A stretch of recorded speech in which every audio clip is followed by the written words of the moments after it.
from fabulous Las Vegas, Nevada, you are listening to the Walkertown Report.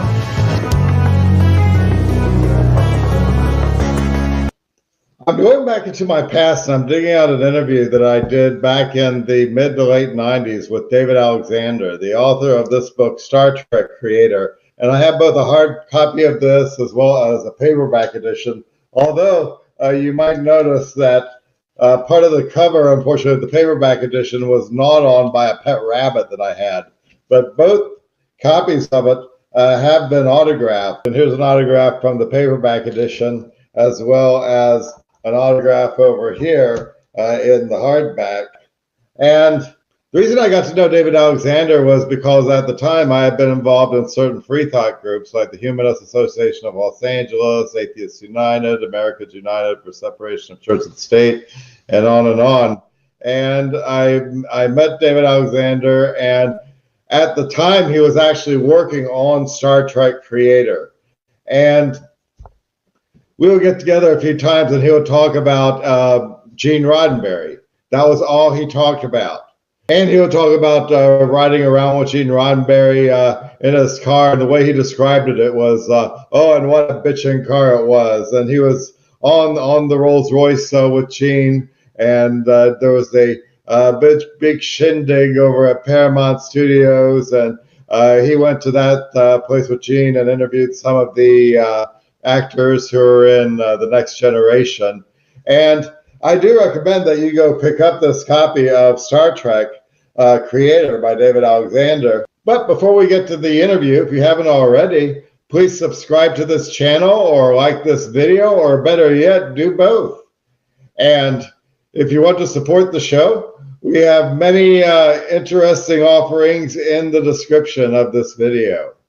So without further ado, here's my interview with David Alexander. Hello and welcome to Mars Hill, the show that examines new ideas and the effects they are having on our lives, as well as old ideas and the effects they are still having on our lives. Our guest for this program is the author of Star Trek Creator, the official, authorized, definitive biography of Gene Roddenberry, the man who is responsible for the television show Star Trek. The writer of this book is David Alexander. And David, I'd like to start out by asking a question concerning this book, actually more toward the writing of this book. For instance, many writers, when they are approaching a subject, particularly somebody who has been an icon for many people for many years, find themselves having to talk to members of the family, having to beat the doors down to talk to friends who knew this particular person, going into the libraries. But you had an advantage because Gene Roddenberry, while he was alive, specifically targeted you and made you his official biographer. And you knew him, so that kind of gave you almost an advantage over other writers in approaching the subject of Gene Roddenberry, Star Trek Creator. I was wondering if you could tell me when you first met Gene Roddenberry. Well, I first met Gene back in 1976 at a Star Trek convention, the only one I'd ever gone to, over at the Los Angeles Airport Marriott Hotel. I was kind of curious. I wasn't a Trekkie, and now known as Trekkers. I just walked in, looked around, and there was the big guy. I recognized him, walked over and said, can I buy you a drink? Introduced myself. He says, sure. Oh, we had a talk. We talked for 20 minutes or so. No one bothered us. He was quite approachable, affable, friendly. Star Trek was just beginning its climb into international status at that time. Got along well with him, thanked him for an interesting conversation, and left. I ran into him again in early 1990 down in Florida at a humanist conference that I was at, where I was being named editor of a magazine, and he walked right in front of me at the conference, and I, Gene, hey! Reintroduced myself to him, told him where we had met, and he very kindly said, I think I remember that. I did not believe that he could at that point. I just thought he was being nice, but later on in my research, I came to the conclusion that he probably did remember. He had one of those strange trick memories that could remember everything that he saw or heard or read. I asked him for an interview for the magazine, and he said, well, who'll do it? And I said, me. And he said, fine.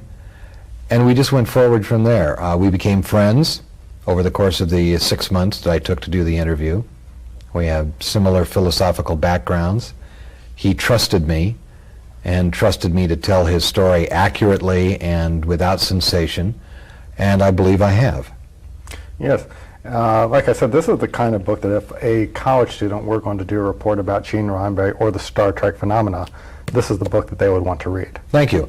It has the only real accurate story of the development of Star Trek, where Gene's ideas came from, how some of the characters were developed, the casting, and the chronology for getting it on the air.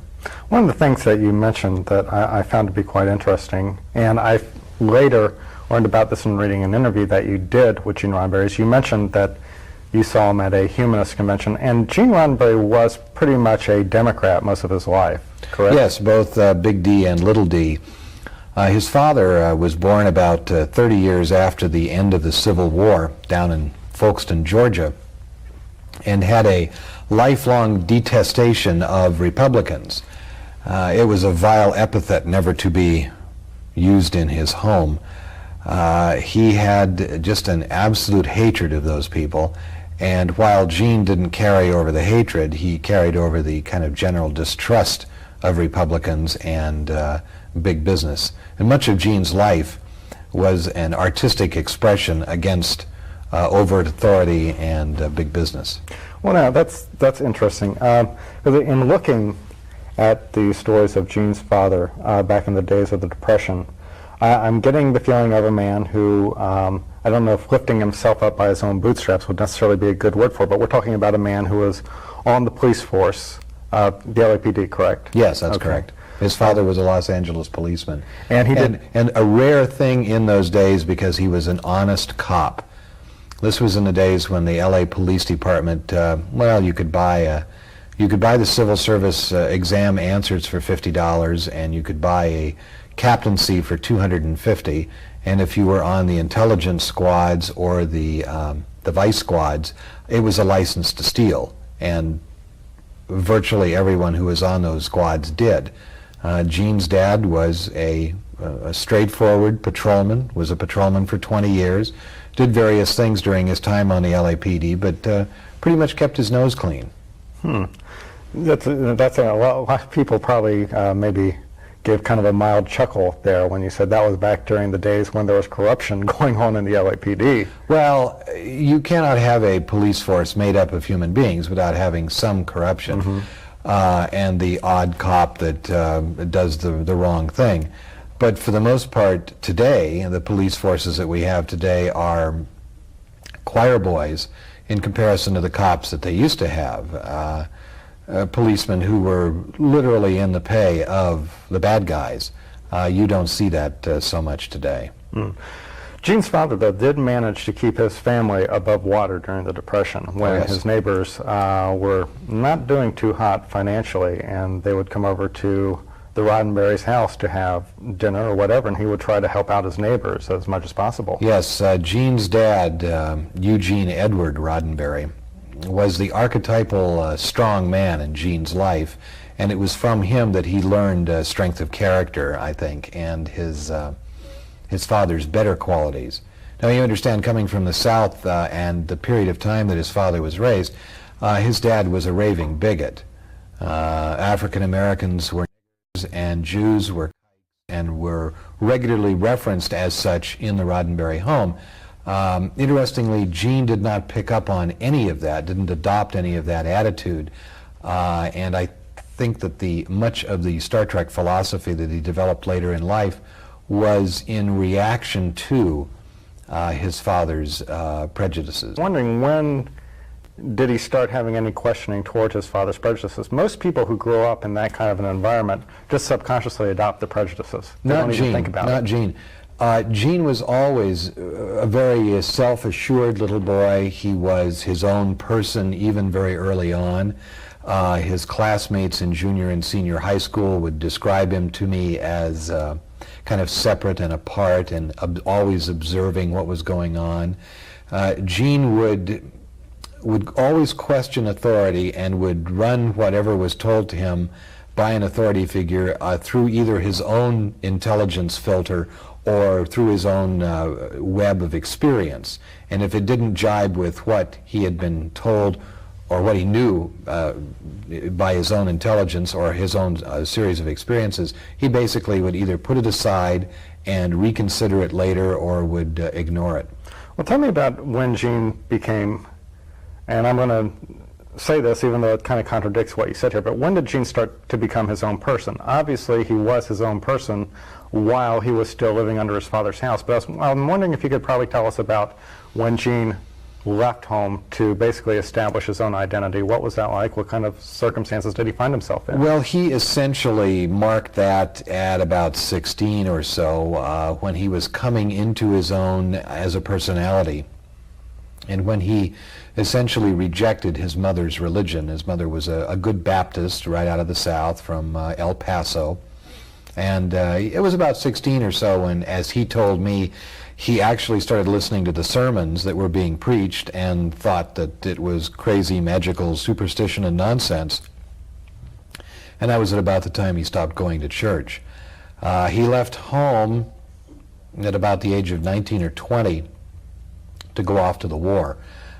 He had joined the Army Air Force in July of 1941, and then when the Japanese visited Pearl Harbor on December 7th, he got his call 11 days later, and he was off to Kelly Field in Texas for advanced pilot training. He already was a pilot. He had gotten his wings when he was a student at Los Angeles City College, the civilian pilot training program there. So, when he was in the Air Force, I have to ask this, when he was on the Air Force, did he spend any time on the USS Enterprise? The Enterprise was the flagship of, was it, I think it was Admiral Halsey at the time, and it did come into the bay where Gene was stationed in Fiji. And whether he actually got on the ship or not, I do not know. He did later in life spend time on one of the aircraft carriers, I believe. I think it was either the Kennedy or the Enterprise, one of the nuclear aircraft carriers. I don't remember precisely which one, but he spent a week on that well after Star Trek and fame. So, okay, we have a man who's coming out where his father is a LAPD patrolman, and then he goes into the military. Where did this interest in television come from? Well, Gene wanted to be a writer. He had wanted to be a writer since his teenage days, but making a living as a writer, actually he wanted to be a poet, but making a living as a poet was a very haphazard arrangement. He had been married, he had a child, and this is about 1948, 1949, 48 actually. And he saw a television set at a neighbor's back in New York when he was living in New York flying for Pan American. And he thought that that was going to be the wave of the future. A little movie screen, entertainment in everyone's home. He thought that that would be the wave of the future, and ultimately quit Pan Am and moved to California, where he thought, since the movie production was situated out here, that's where television production would be. Unfortunately, he was wrong. Mostly television production at that time was in New York. And so he stayed out here and got a job as, ironically enough, a policeman. But I'm trying to get to that gap from being a policeman into going into the TV industry. I mean, this was not at the time when you could just go to, say, USC and just have a nice full-blown film program like you have today. No, that's true. One of the things that I did in the book was to detail how Gene taught himself to write. As you say, there were no extension classes, there were no books, there were books on how to write plays. I think the Art of Dramatic Writing by Egris existed, and a few others, but there was nothing on how to write for television. What you have in the early days of television in the 1950s is a situation that is perfectly analogous to the pulp magazine days of the 20s and 30s. a lot of terrific writers learned to write for the pulps. Ray Bradbury, Asimov, Earl Stanley Gardner, perhaps the greatest example that most of your audience would recognize today. They would write and write and write thousands and thousands of words. Their editors would tell them what they would want, and essentially through feedback, they would learn what the editors would want and what the public would accept. Well, in early television just had hundreds of half-hour anthology programs doing what were essentially short stories on television. And this became a very definite form that you had to write within a certain format. You had to write for 2 characters or 4 characters or whatever it was. You had to write fairly quickly if you were going to make a living at it. And you had to write reasonably well. Gene learned how to do that. He learned how to write quickly, he learned how to write well, and developed his skills. He was working for the Public Information Division of the Los Angeles Police Department when Fred Ziv, Z-I-V, the early television pioneer, radio pioneer, and then he became a television pioneer, called and asked for a technical advisor for his program, Mr. District Attorney. Captain Stanley Sheldon, who was Gene's boss, sent Gene over. Now, I found Fred Ziv. He's 89 years old now, I think it is, and great raconteur. Told me this terrific story about this large policeman, Gene was almost 6'3", at the Ziv studios for several days, uniform, badge, gun, whistle, everything, reading over scripts, and then saying to their story editor, John Epstein, well, I can write stuff as good as this. And at that point he was invited. Well, if you're so good, why don't you show us something? He did. They liked it, they bought it. In fact, I reproduced the original story outline, the original pitch letter that Gene sent them. It sold, and he got $700 for something that took about a week or so to write. And at that time, Gene was making just over $400 as a policeman for a month's pay. So this was exciting. This was a lot of money. And so he kept working and kept working to the point where he became quite good at it and ultimately had to quit the LAPD. It was pulled off the air. The uproar that occurred between the fans writing letters and trying to get the show back, was that just a spontaneous outpouring, or who was the creative force behind all of that to get everybody together to protest the show being taken off the air? Well, there were 2 protests. There was a protest between the first and second season that was ostensibly led by a writer named Harlan Ellison and a number of other writers. But the truth of the matter was, as I found in the archives, Gene was behind that. Gene was the gray eminence hiding in the background pulling the strings.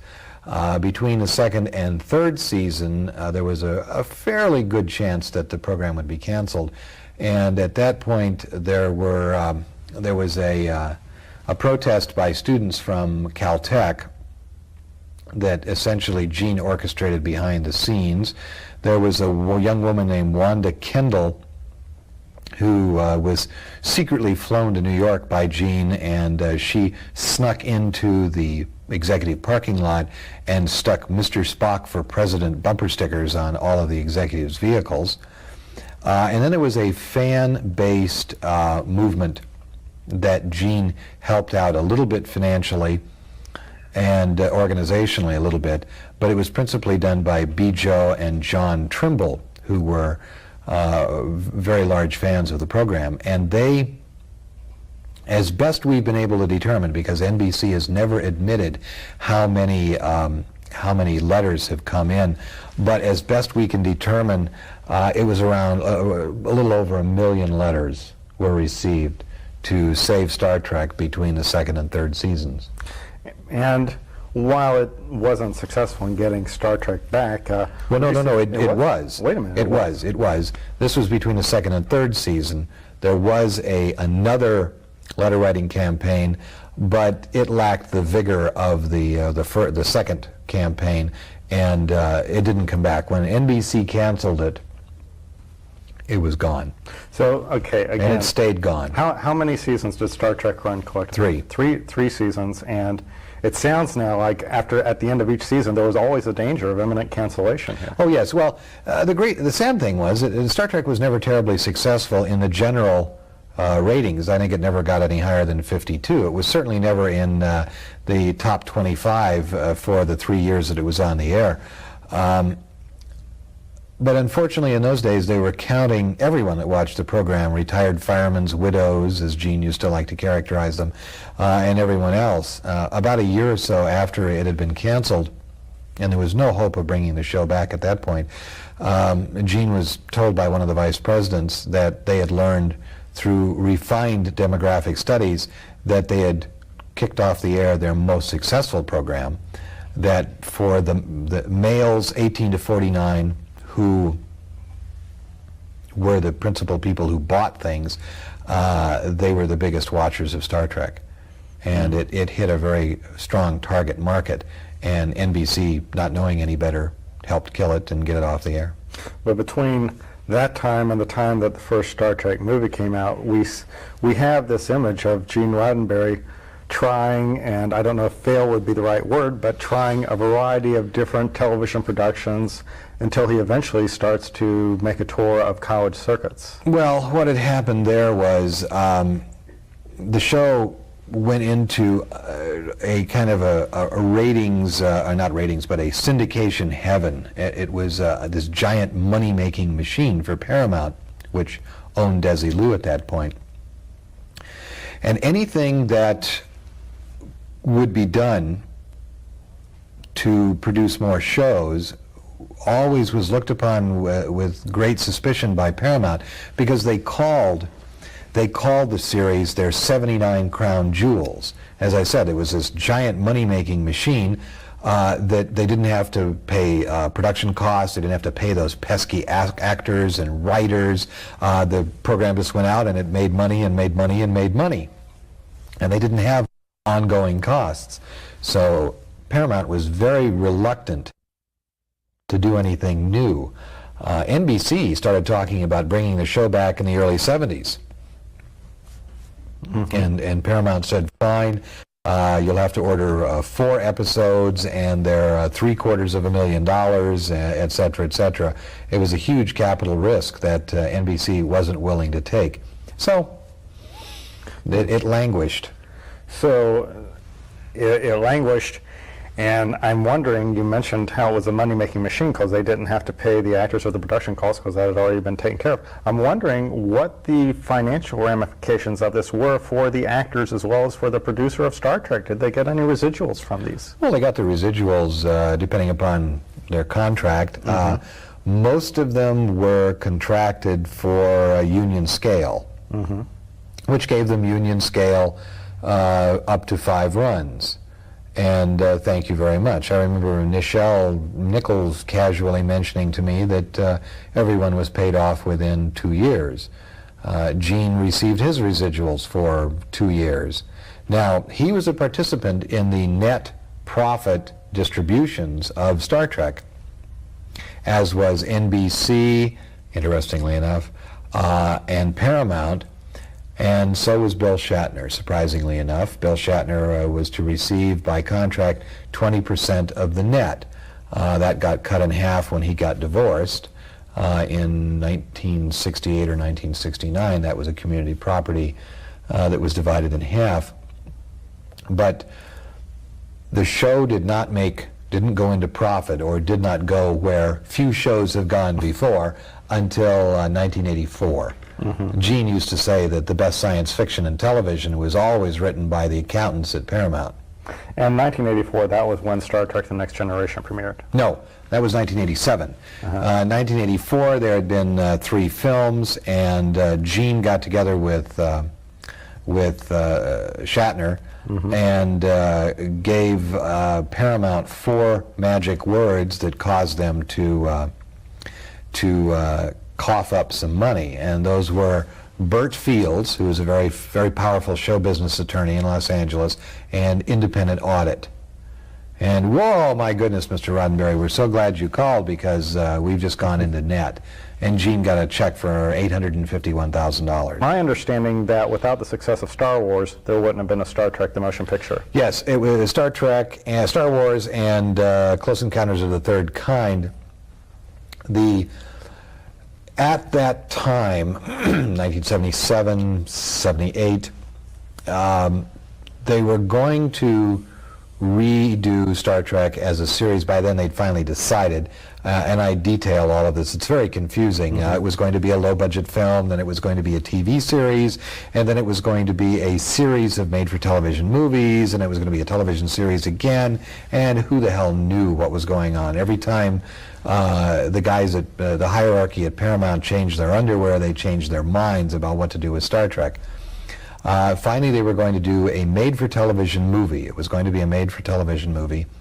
And 10 days before the show is, the film is to be shot, the apocryphal or perhaps true story, I've never been able to determine which, Charlie Bluedorn, who owned Gulf and Western, who owned Paramount, was looking out the window of his office building in New York, saw the lines and the block-long lines of people waiting to get in to see Star Wars, which was a little movie made with essentially unknown actors for, I think, $11 million that was doing phenomenally well. And he turned to one of his assistants and said, "Don't we own something like that?" And then the show was, the film, the made-for-television movie, was canceled, and Robert Wise was brought in to direct, and it was going to be a big deal and a big, full-blown theatrical feature. And did it achieve their expectations? The road to bringing Star Trek as a feature film was as convoluted as bringing it back in the first place. One of the problems was Robert Wise had never seen Star Trek, and so Gene had to screen episodes of the show for him. To which, after making hundreds of millions of dollars, the wonderful folks at Paramount said, "Well, Gene, we're only going to charge you $150 an episode to show this to Robert Wise." The sad thing about the film, they were two very, very sad things. Number one, or several sad things, the studio insisted that they have experienced film writers write it, so Gene did not write it. They decided that they were going to use Robert Abel and Associates to do the special effects, and no one bothered to check out what their delivery history had been like, and it was abominable. Paramount guaranteed a Christmas premiere and took $20 million in deposits. So when Robert Abel was not able to deliver the special effects, they had special effects houses all over the world working on double, triple, and quadruple golden overtime to bring out these special effects so that they could cobble something together and call it a motion picture. There was no producer look at. Gene didn't see it until the premiere because Wise worked on it until the day before he had to fly to Washington with a wet print. There were no audience testings, as is usually the case. It was a mess, and it just didn't come across the way they wanted it to. And the final insult was when Paramount took all the money spent on the 5 or 6 or 8 years of development before and dumped it all into the budget of this film. And that's what kicked it from $20 million up to $42 million, and Gene took it in the neck for that. But the fan, I remember being in the audience when that film premiered, and even though, looking back on it, I have to agree with you that the film wasn't all that it could be. There was still such an excitement that these people were back. Yes. They're back. Our friends were back. They were on the screen, and it was a big experience. And I still think that the Wise film is more of a film experience than the other films. The other movies may be better stories and better movies, but they're, to my way of thinking, they are basically giant television episodes as opposed to what Robert Wise did, which is a full-blown film. If you factor out the extra $22 million that they put into, that they dumped onto the budget, it's still the highest grossing film, made the most money. And then when Star Trek The Next Generation comes along, again another gamble, because we're remanning the whole Enterprise. There's going to be a different captain, different characters, maybe a few people from the original Star Trek programs appearing to kind of... Wasn't that necessarily a big risk? In my research, I found one of the very friendly chaps on the show, one of the actors, told me in great confidence, since I don't identify them, it's okay. All the actors had 3 contracts. There was a contract for the pilot, there was a contract for 13 weeks, and there was a contract for 6 years. So at any point along the way, Paramount could pull the plug, and they'd only be out the cost of the original pilot, or they'd only be out 13 episodes. But if it was a success, they were going to keep those people around for 6 years. No, this next question, I can imagine that if Gene Roddenberry were here and had to answer this next question, it would almost be like a father being asked which of your children is your favorite. But I'm going to ask this question anyway. Between the original television series and the movies and Star Trek The Next Generation, what do you think pleased Gene the more? Well, Gene was able to do, he was pleased on the original series, he was pleased on the Next Generation. He did not have that much to do with the movies. He withdrew into being an executive consultant, for which they paid him reasonably decent money and could access his opinion or pay attention to it if they wanted to. More often they didn't, and I detail a great deal of that in the book. He liked both the shows for different reasons. I mean, he was very excited one time. He told me that it was really exciting because he was sitting in Nick Adele's restaurant, which is the restaurant that used to be right next to KHJ, right outside the lot of Paramount on Melrose. And he heard people in the background talking about his show. And he said that was one of the great thrills of his life, to hear people talking about something that he created and put on television. That was exciting. He liked The Next Generation because the success of The Next Generation proved that the original series wasn't a fluke, it wasn't an accident. As he used to say, all I have to do now is go catch lightning in a bottle for the second time. Now, has it been 2 years now since Gene Roddenberry passed on? Creeping up on 3. Creeping up on 2 years. 3. 3 years. What do you think his legacy is? His legacy is not the shows. I have come to conclude his legacy is the message, and his principal legacy is the hundreds of thousands, if not millions of people who were strongly affected by Star Trek and his humanistic message that things will be all right in the future, we will grow up, we will learn to solve our problems, and we will learn to live with one another. So you would say Gene Roddenberry was optimistic about our future. He wasn't necessarily a doomsayer. Oh, no, not at all. He was a great believer in us as a successful species. He didn't say that we were going to make it tomorrow or the next day because, well, tomorrow could be 500 years long. He was absolutely convinced and had great faith in us as a species, and I think that's what people pick up on. Very interesting to note that in the A&E special biography about Gene Roddenberry, as well as in your book, Gene Roddenberry's ashes were sent up in the space shuttle. Yes.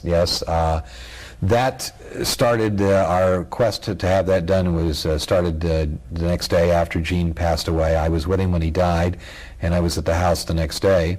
His personal assistant and I, Ernie Over, were sitting in the office. The idea struck both of us at the same time. I said, I'll go drop this on Majel. I walked across the foyer into the family room, sat down where she was waiting for a phone call from Forest Lawn to tell us that they were ready to cremate the body. Before I could say anything, she just looked at me and said, gee, I just wish we could shoot his ashes into space. And I said, I'll start working on it.